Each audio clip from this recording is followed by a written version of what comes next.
继续来关心2024年的总统大选，这届有真侪外国媒体来台湾观察甲报道咱的选举文化，尤其是投票、开票的方式，有外国媒体认为讲是无够进步。不过嘛有人认为，这代表台湾人对投票的态度是真认真，选民嘛会亲身来监督，这是台湾选举值得重视的部分。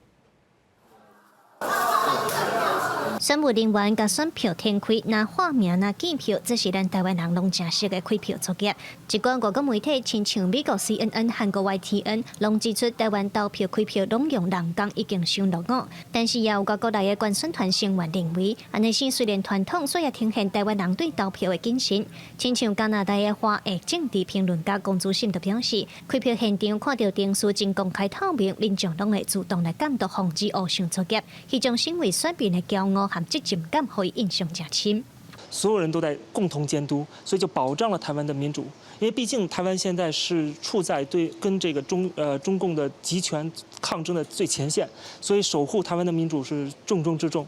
因为台湾如果失去了这样的民主的机会的话，那么未来整个全世界都可能会面临威胁。 华人观选团当中有120万人订阅的 YouTuber 文昭表示，和美国、加拿大等较老牌的民主国家比起来，台湾的选举文化非常活泼，选举好亲像是全民做伙参与节庆。原底伊在想讲，三党的支持者之间敢会有冲突，不过实际上台湾民众也真理性，对大选的结果普遍拢是平静接受的。给人印象很深刻的是，台湾民众，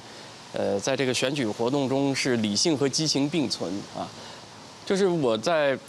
选前之夜看几个政党造势活动的时候，我甚至还一段时间有点担心啊。第二天大家情绪这么激动，会不会投票的时候，发生一些意外啊？但实际上是非常有秩序，而且大选结束以后，第二天一切